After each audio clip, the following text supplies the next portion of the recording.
Hello soldatans and welcome to our Company of Heroes 2 patch or update video where we will speak about the new updates which we can find on our game.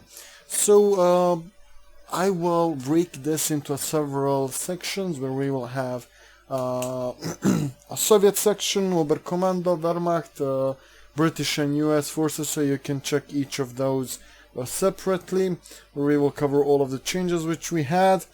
In this first video about the Soviets, you can find some general changes which I will tell, and let's not forget that all of these will be my general opinion, in which I will try to share with you what do I think about all of this and how this will affect the game and the gameplay, and what will these updates, these changes bring to us in the future gameplays. I will tell you right from the start that I'm pretty optimistic, but let's go and let's start so we all can say I'm pretty sure that you guys already read this, so let's do this together once again. So the first thing which we will mention is random engine damage is removed.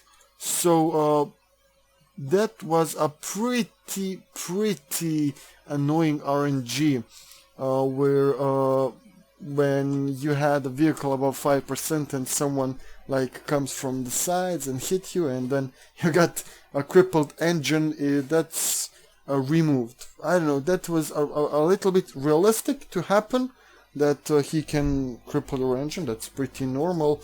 So I don't know, it will definitely help with some, let's say, ranked games. It will help with that equality in a way, because of the RNG, which was a little bit broken. They can't fix it really well, but it is losing on the reality. So I'm not against it. I'm okay, because the current RNG is not really doing well.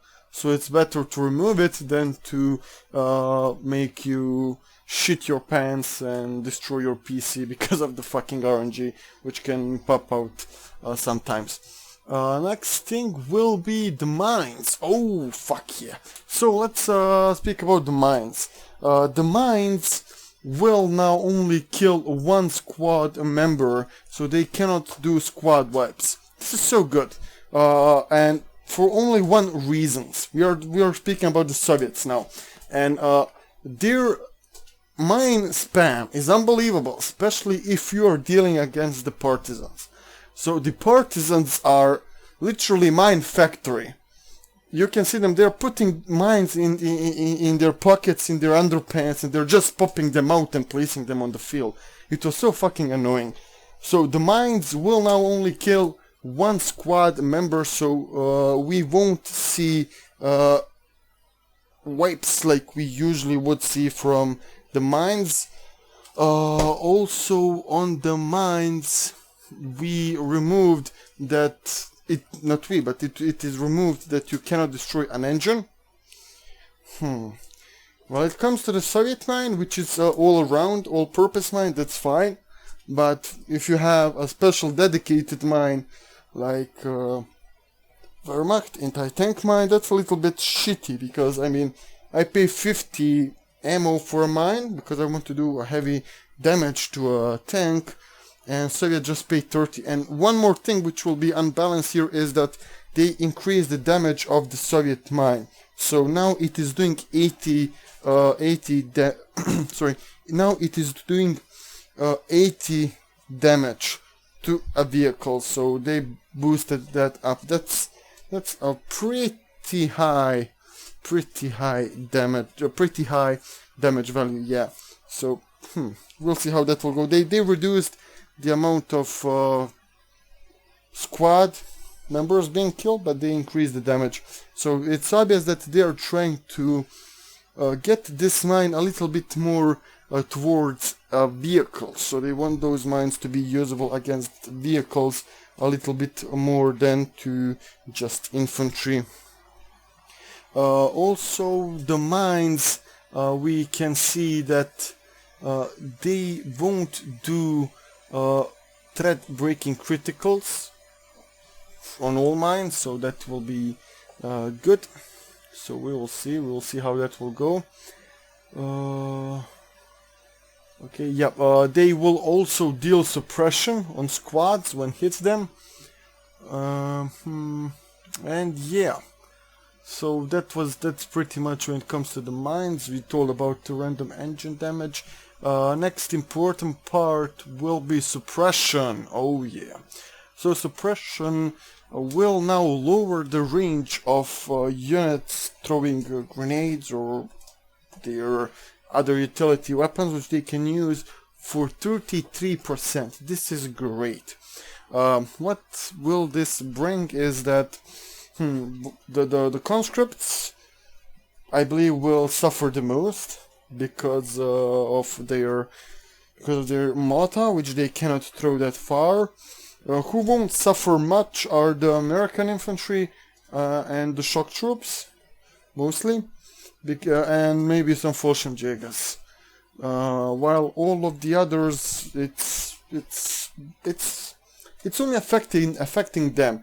I mean, when it comes to the grenadiers, they have that long range rifle grenade, so it will just go down a little bit. Not a little bit, but for 33%, that's 1/3. But again, that's a huge range for rifle grenade. Now it will be like a usual Molotov range, I believe.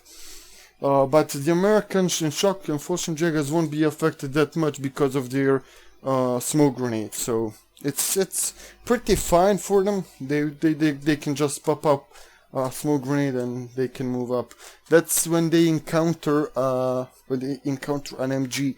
But when it comes to mines, for example, if you have, let's say, a minefield and then you have infantry behind and the enemy comes charging and they hit the mine, then your infantry will have an upper hand. So it is aiming a little bit to utilize the mines a little bit better. So they're focusing mines a little bit more against vehicles with the damage, but they are trying to use the suppression ability on the mines to affect the infantry battles. After that we have anti-tank. On anti-tank will now do 25% less damage to the squad, so that way they want to change that how we call it, the sniping anti-tank, which can snipe off your infantry, especially your snipers. I just hate when an AT kills a sniper. That's so sad. I don't like it. I don't like it at all. But we'll see. So anti-tanks will do less damage to infantry. Then we have aiming for the snipers. So now we come to the snipers. So these snipers will now have a same aiming time no matter the range. So even if he's close or far away, they'll have a same aiming time. I don't agree with that. I believe that is a little bit bullshit, because if we are to go on reality, if he is closer, then you can fire a little bit faster. I mean, you don't have to aim that much. Because if he is further away, you have to watch for the wind a little bit, watch out for the distance, you have to pull up your scope a little bit and stuff like that. So it's not the same to fire from 100 meters and from 10 meters. I mean, it's a little bit different. And also the sniper size of the unit will be increased from 1 to 1.15. So what that means is when your units are aiming at a sniper, he as a target will be a little bit larger, so the misses will go down, because the larger the unit is, it is easier for you to hit him, to aim at him.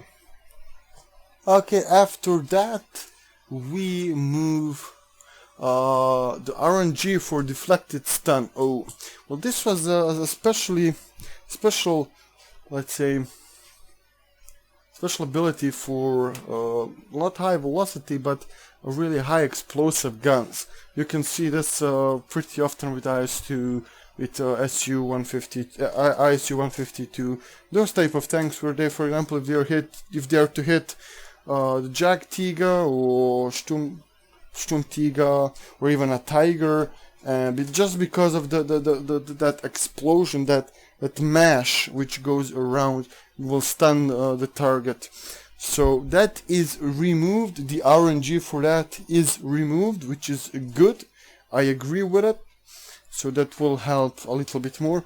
I mean, it is losing on reality, but again, because of the fucked up RNG, it is removed. One more big change is that core infantry will be built from their HQ. So core infantry and support weapons will be built. I believe core infantry, right? Just to check.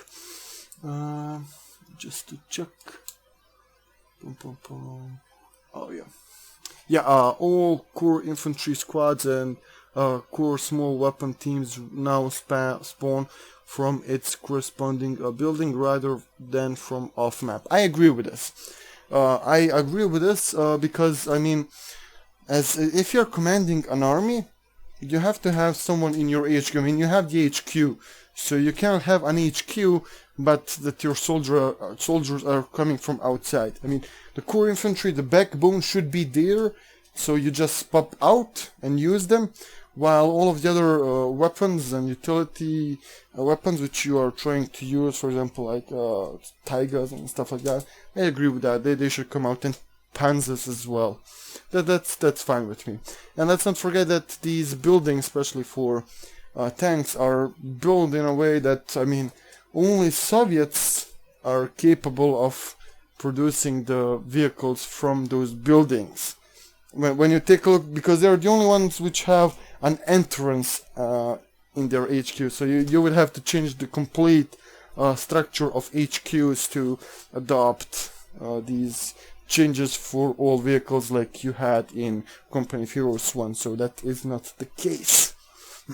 And also the last man dead, so now the team guy, the guy which is carrying the weapon, so support weapons, the guy who is carrying it, his priority will be lowered when being shot at the team. So if you have a 3-squad MG outflanked and you start running, the last guy which should be fired upon is the actual guy who is carrying the MG. So that way we want to lower down the amount of the support weapons being dropped, and that way increase his lifespan and increase the unit preservation this way.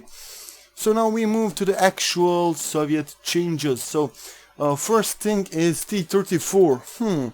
So let's be honest, T34 was a pretty shit tank.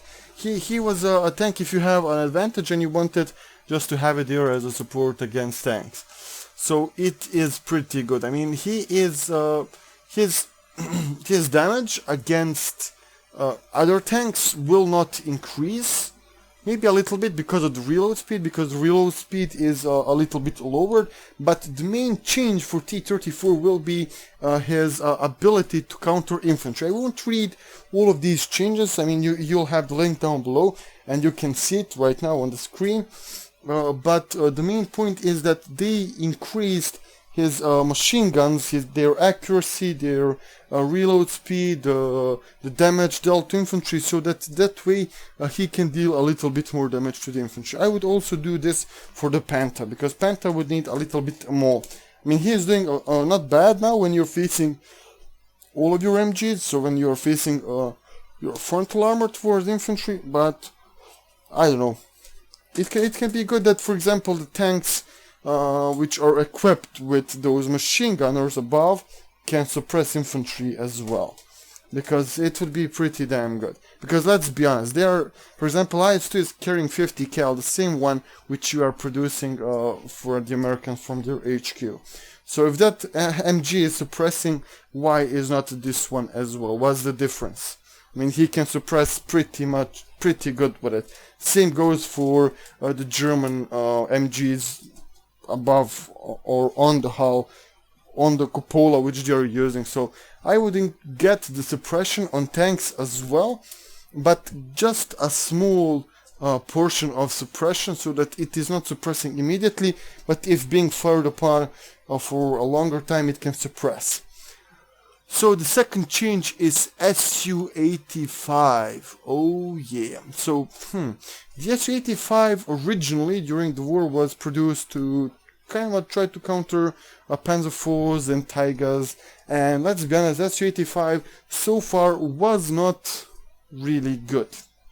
I mean, most of the Soviet players would rather go with Su-76 than with Su-85 because it wasn't cost effective. He costed much more and you needed a tier up to get him, and it gave you just a little bit higher boost than Su-76, and by the time you create Su-85 you could get like 2 or 3 Su-76s, and people would usually go with Su-76s because he has also a pretty good range. So now what we have here is that the Su-85 is getting a better penetration. Its accuracy will go up, so we have that. We here see that his quality is going up, but his reload will go down. So sorry, the reload will go up as well. I mean, it will go down on a scale good or bad. So his reload will be increased, but also his penetration and his accuracy will be increased. That way we'll have a pretty effective, let's say, anti-tank destroyer. Also, his target size will be reduced from 22 to 18, so it will be a little bit tougher to snipe this tank from longer ranges, but for all of the medium tanks, his size won't do a great deal, because I mean most of the tanks will just try to go and outflank him, so that way they'll try to do more damage. But again, I mean, this target size can do a slightly more help, can do slightly more to preservation of Su-85s, because the smaller the tank is, it's creating a higher possibility that the shot being fired upon the tank will do less damage, because not all of the shots will do the same amount of damage because of the armor which is placed. So if you have a smaller target, it is much more difficult to aim at a weaker spots. But that will not, as I told, play a huge role. Also, rotation is increased, so he will rotate a little bit longer, so from 20 to 22. That is good. This is literally making him a dedicated tank destroyer all around, just for killing tanks and facing him frontally. Just to see, so yeah, his cost will be increased for 10 manpower, 10 more manpower and 10 more fuel. I don't know. We'll see this in a combat. All of these changes will be definitely seen in a combat, and then we'll have a later response to all of this. But we see that his veterancy too will change from reload to penetration. So he will go all around for all in for penetration. So that will be his main purpose. Second change is the IS-2.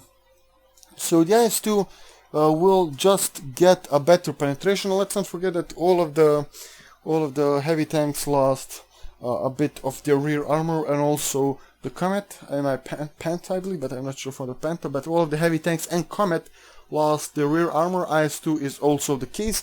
But here I definitely see some good changes for IS-2, because IS-2 honestly is a good tank. He has a good alpha damage, but what he lacked was a penetration. But if you have 120mm gun, you have to have a good penetration. So it's a bullshit, because it's not a low velocity howitzer gun like you have on ISU 152. It's a pretty good tank with a pretty good penetration, and this will definitely spice up the IS-2, and it will definitely be a good choice to call in to fight Atiga now. So the penetration goes up a little bit, so mostly from side and rear, and for for his let's say distances. So the distance up close is same 250, but as you go further away, distance goes down naturally, but it is increased a little bit, the penetration, so that way to be able to deal damage from longer ranges as well. Tripwire flare mine. So yeah, I overlooked this. So okay, let's take a look.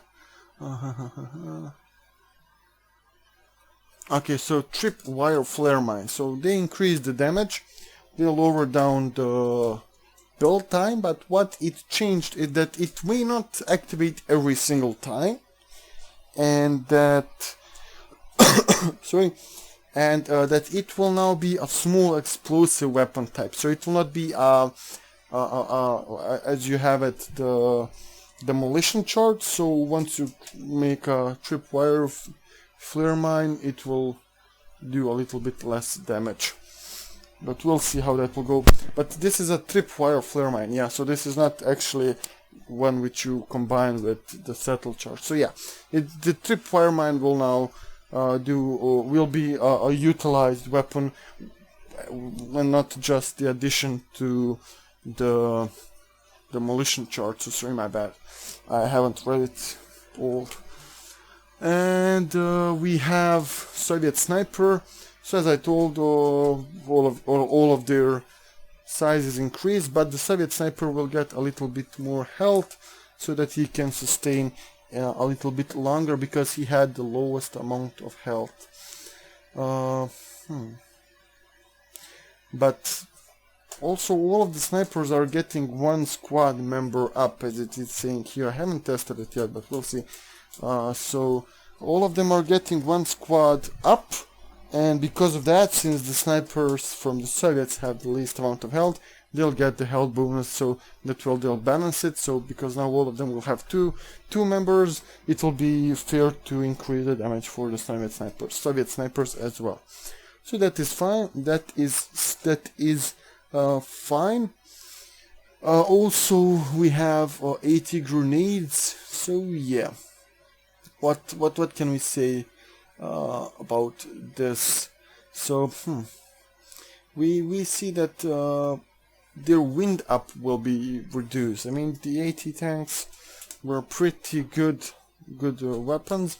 We'll see how this will affect the gameplay. I don't have any special opinion about it. This is let's say a testing patch when it comes to anti-tank grenades. It is just trying to get, I believe, most of these utility abilities like mines, and as we saw, mines, the grenades and so on. It's just trying to lower down the impact which some spam infantry is doing. So they're trying to reduce the power of infantry spam a little bit with these utilities without touching much of the infantries. So yeah, we'll see how that will affect the game. I'm fine with this. Penal battalions. So yeah, in general, the penal battalions will, because they are dedicated anti-infantry units, they will get buffed a little bit, and I'm fine with this, because if you are Soviet, if you don't get the guards or the shock troops, your infantry is pretty shitty and you'll be busted by pretty much everyone, especially with the conscripts. Yeah, you can go with spams and you can get them those anti-tank rifles which the guards have from the commander and stuff, and so on and so on. But again, you needed a commander to have a good and stable infantry. This way, the penal battalion will be a dedicated anti-infantry killer, so they will be a good addition. So we see that the cost of them is going down, but their build time is going up, and reinforcement cost is going up, but at the same time their damage and accuracy is getting up as well. So that way they will they're just trying to balance the cost effectiveness of these units and to create a good anti-tank and stable infantry line for the Soviets. So in the end, these were the changes for the Soviet Union. Don't forget to like, share and subscribe. If you like it, leave your opinions down below. Please tell me what you think about this. And also you can check the other factions as well on the channel. I will leave links down below in the description as soon as they are uploaded, so I'll just add the link so you can check the others as well. So thank you guys, and see ya.